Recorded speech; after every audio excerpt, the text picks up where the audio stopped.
আল্লাহর হাবিবের রওজা শরীফ দেখে আমি সহ্য করতে পারি না রে আবু বকর, বিদায় দাও, আমি চলে যাব। চলে গেলেন নবীর পাগল। সিরিয়ান দামেস্কে যাওয়ার পরে কিছুদিন পরে নবীজি স্বপ্ন দেখায়, কিরে বেলাল, এটা কেমন জুলুম, কতদিন হলো তোমার কণ্ঠের আজান শুনি না।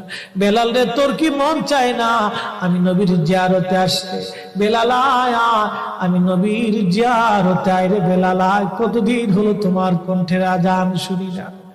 স্বপ্ন যখন নবীজি দেখাইছে, এ মুসলমান, হযরতে বেলাল সুদূর সিরিয়ার দামেস্ক থেকে পাগলের মতো দৌড়াইলেন, পাগলের মতো ছুটে আসলেন।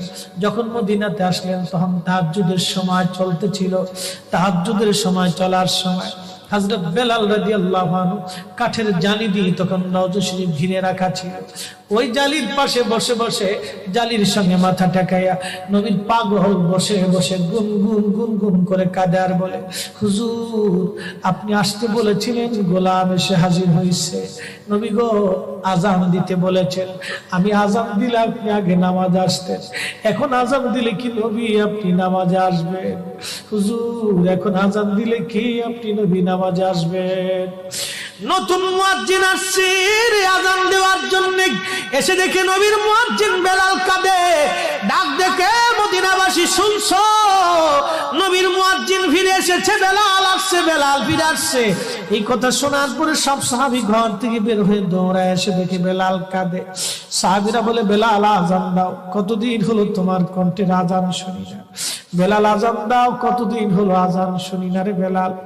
বেলাল বলে, সাহাবীরা রে, আমি আজান দিলে কি নবী নামাজ আসবে বলো? সালমান ফারসি রাদিয়াল্লাহু আনহু ডাক দেখে, সাহাবীরা, আমাদের কথায় বেলাল আজান দিবে না, তোমরা যাও দেখো হাসান আর হুসাইন দুইজন ঘরের মধ্যে আছে। ইমাম হাসান হুসাইন রাদিয়াল্লাহু আনহুমা যদি বলে তাহলে বেলাল অবশ্যই আজান দিবে। সালমান ফারসির পরামর্শে সাহাবীরা দৌড়ায় গেলেন। বর্তমান 7 নম্বর গেট বাবু সালাম বরাবর একটা মসজিদ আছে, মসজিদে আলী। এটাই ছিল হযরত ফাতেমা রাদিয়াল্লাহু আনহার বাড়ি। এই বাড়িতে দৌড়ে যাওয়ার পরে ইমাম হাসান হুসাইন রাদিয়াল্লাহু আনহুমা দুইজনকে নিয়ে আসা হলো। দুইজনকে নিয়ে আসার পরে হযরত ইমাম হাসানকে দেখতে আমার নবীর মতো দেখা যাইতো, চেহারাটা রাসূল করিমের চেহারার মতো ছিল। নাতি দৌহিত্র নানার চেহারা পেয়েছিলেন, ইমাম হুসাইন ও নানার সুরত পেয়েছিলেন। দুই ভাই নানার সুরত পেয়েছিলেন। হযরতে বেলাল রওজা শরীফ থেকে উঠে হযরতে হাসানের বুকের মধ্যে মাথা ঠেকায় কাঁদতেছে, ইমাম হুসাইনের বুকের মধ্যে মাথা ঠেকায় কাঁদে।